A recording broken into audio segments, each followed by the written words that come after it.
Hi friends, எல்லாருக்கும் வணக்கம். இன்னைக்கு நம்ம வீடியோவில் வந்து ஒரு சூப்பரான டிஃப்ரெண்ட்டான ஒரு ரெசிபி தான் வந்து செய்ய போகிறோம். Bread cutlet. அதுக்கு முன்னாடி நம்ம சேனலை சப்ஸ்கிரைப் பண்ணாதவங்க சப்ஸ்கிரைப் பண்ணிக்கோங்க. அப்படியே பக்கத்தில் இருக்க பெல் ஐக்கானை வந்து ப்ரெஸ் பண்ணிக்கோங்க. அப்போ தான் வந்து நான் போடுற வீடியோஸ் எல்லாமே வந்து உங்களுக்கு நோட்டிஃபிகேஷனில் வந்து வரும். இது பார்த்தீங்கன்னாக்கா ரொம்ப ஈஸியான ஒரு 10 மினிட்ஸ்லேயே வந்து செய்யக்கூடிய ஸ்நாக் தான் இது. ஸோ டிஃப்ரெண்ட்டாகவும் இருக்கும். ஸோ அதனால தான் வந்து ட்ரை பண்ணோம் நாங்கள். ரொம்ப நல்லா வந்து டேஸ்ட்டாக வந்து வந்தது. ஸோ அதனால தான் வந்து இது வந்து ஒரு வீடியோவாக வந்து நம்ம வந்து போடலாம் அப்படின்னு சொல்லிட்டு நாங்கள் வந்து வீடியோ எடுத்தோம். கிட்ஸ்க்கு எல்லாருக்குமே வந்து ரொம்ப பிடிச்சிருந்தது. இதில் வந்து போட்டிருக்க இன்க்ரீடியன்ட்ஸ் எல்லாமே வந்து ஃப்ளேவரும் வந்து ரொம்ப நல்லா வந்து வந்திருந்தது.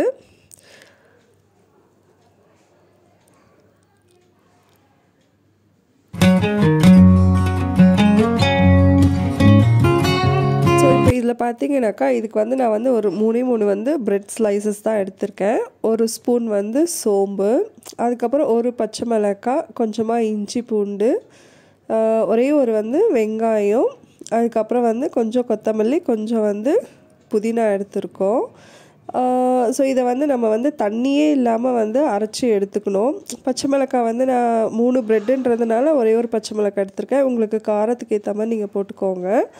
இந்த ப்ரெட்டு ஸ்லைசஸை வந்து நம்ம வந்து கொஞ்சம் அப்படியே பிச்சு பிச்சு போட்டுடலாம். அந்த சைடில் இருக்க அந்த ப்ரௌன்லாம் வந்து எதுவுமே வந்து கட் பண்ண வேண்டாம். முக்கியமாக என்னென்னா நம்ம வந்து இதை வந்து தண்ணியே ஆட் பண்ணாமல் தான் வந்து இதை வந்து அரைக்கணும்.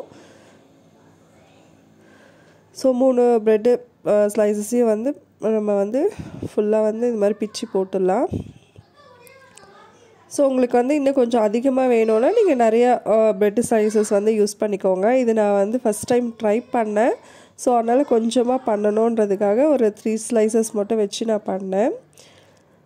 ஸோ இதுலேயே பார்த்தீங்கன்னா ஒரு 12 பீசஸ் வந்து வந்தது. ஸோ நெக்ஸ்ட் டைம் வந்து இன்னும் கொஞ்சம் நிறையா ப்ரெட் ஸ்லைசஸ் யூஸ் பண்ணி பண்ணலாம். ஸோ இப்போ வந்து சோம்பு வந்து ஆட் பண்ணிட்டோம். அதுக்கப்புறம் வந்து முக்கியமாக வந்து இதில் வந்து நம்ம வந்து கொத்தமல்லியும் புதினாவும் கண்டிப்பாக வந்து ஆட் பண்ணணும். அப்போ தான் வந்து அதோடய ஃப்ளேவர் வந்து ரொம்ப நல்லா இருந்தது. ஸோ அதனால தான் வந்து சோம்பு, புதினா, கொத்தமல்லி இந்த 3யுமே வந்து கண்டிப்பாக வந்து ஆட் பண்ணுங்கள். அதுக்கப்புறம் சால்ட் வந்து உங்கள் டேஸ்ட்டுக்கு ஏற்ற மாதிரி சால்ட்டும் வந்து போட்டுக்கலாம். இதில் வந்து கொஞ்சம் கூட வந்து தண்ணியே வந்து ஆட் பண்ணாமல் வந்து அரைச்சி எடுத்துருங்க. பாருங்கள், நல்லா வந்து அந்த வெங்காயத்தில் இருக்கிற அந்த தண்ணி வாட்டர் கண்டென்ட் இருக்கும்ல, ஸோ அதிலே வந்து நல்லா வந்து இது மிக்ஸ் ஆகிடுச்சு. ஸோ கொஞ்சம் கூட நான் வந்து தண்ணி வந்து ஆட் பண்ணலை. ஸோ இதை வந்து ஒரு பவுலில் வந்து ட்ரான்ஸ்ஃபர் பண்ணிக்கலாம். இதை வந்து நம்ம வந்து வடை மாதிரி வந்து கையில் வந்து தட்டி எடுத்துக்கலாம். ஸோ கையில் கொஞ்சம் ஒட்டாமல் இருக்கிறதுக்காக கொஞ்சமாக வந்து ஆயில் அப்ளை பண்ணிவிட்டு அதுக்கப்புறமா வந்து குட்டி குட்டி பால்ஸாக நம்ம எடுத்து சின்ன சின்னதாக வந்து கையிலே வந்து தட்டிக்கலாம். அப்படியே வடை மாதிரி கொஞ்சம் சின்ன சின்னதாக, ரொம்ப தின்னாகவும் இல்லாமல் ரொம்ப திக்காகவும் இல்லாமல் ஒரு மீடியம் சைஸில் வந்து இதை வந்து நம்ம தட்டி அப்படியே வச்சுக்கலாம். ரொம்ப ஈஸி தாங்க. 10 மினிட்ஸ்லேயே நான் வந்து இதை வந்து செய்துட்டேன். இல்லை ஆயிலில் கூட நம்ம வந்து போட்டு பொரிச்சு வந்து எடுக்க போகிறது கிடையாது. டைரெக்டாக நம்ம வந்து தோசை தவாவில் வச்சு அப்படியே லைட்டாக வந்து ஃப்ரை பண்ணி தான் வந்து எடுக்க போகிறோம். ஸோ கொஞ்சம் வந்து மீடியம் சைஸாகவே வந்து போட்டுக்கலாம். பாருங்கள், இந்த மாதிரி வந்து எல்லா பால்ஸையும் நம்ம வந்து ரெடி பண்ணி வச்சுக்கலாம். முதல்ல அதுக்கப்புறமா வந்து ஒரு பேன் வந்து ஹீட் பண்ணிவிட்டு அதில் வந்து ரொம்ப ஆயில் கூட போட வேண்டாம். நீங்கள் கொஞ்சமாக, நான் ஒரே ஒரு ஸ்பூன் ஆயில் தான் வந்து போட்டிருந்தேன். இதை வந்து நீங்கள் எண்ணெயில் போட்டுலாம் வடை மாதிரிலாம் வந்து பொரிச்சிலாம் எடுக்கவே வேண்டாம். ஏன்னா நமக்கு வந்து லைட்டாக நீங்கள் வந்து மீடியம் ஹீட்டில் வச்சுட்டு ஒரு பேனில் வச்சுட்டு 2 சைடும் வந்து நம்ம வந்து ப்ரௌன் கலரில் வர அளவுக்கு வந்து நம்ம வந்து 2 சைடும் ஃப்ரை பண்ணி திருப்பி திருப்பி போட்டு எடுத்துட்டாலே ரொம்ப சாஃப்டாகவும் இருந்தது, நல்லாவும் இருந்தது, நல்லாவும் வந்து வெந்தும் இருந்தது. இல்லை ஒரு 2 மினிட்ஸ் 2 சைடும் வந்து வச்சு ஃப்ரை பண்ணி எடுத்துக்கோங்க.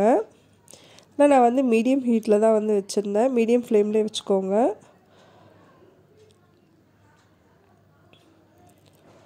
பாருங்கள் ஒரு சைடு வந்து கொஞ்சம் ப்ரௌனாக ஆகிடுச்சி. ஸோ அதனால் இன்னொரு சைடு வந்து நம்ம வந்து டர்ன் பண்ணி வந்து போட்டுடலாம். ஸோ இந்த மாதிரி வந்து நம்ம வந்து 2 சைடும் வந்து ஒரு 2 மினிட்ஸ் வந்து திருப்பி போட்டு எடுத்துட்டோம் அப்படின்னா இந்த ப்ரெட்டு கட்லெட் வந்து ரெடி ஆகிடுவோங்க. இதை வந்து சாஸ் வச்சோ சாப்பிட்லாம், அப்படியும் வந்து சாப்பிட்லாம். ரொம்ப டேஸ்ட்டாக வந்தது. கிட்ஸுக்கு வந்து ரொம்ப பிடிச்சிருந்தது. உங்கள்கிட்ட ப்ரெட்டு அதுக்கப்புறம் கொத்தமல்லி புதினாலாம் இருந்தாலே போதும், டக்கு நம்ம இதை வந்து ரெடி பண்ணிடலாம். ஸோ இந்த வீடியோ உங்களுக்கு பிடிச்சிருந்ததுனாக்கா லைக் பண்ணுங்கள், ஷேர் பண்ணுங்கள், கமெண்ட் பண்ணுங்கள். சேனலை வந்து மறக்காமல் வந்து சப்ஸ்கிரைப் பண்ணுங்கள். தேங்க்ஸ் ஃபார் வாட்சிங்.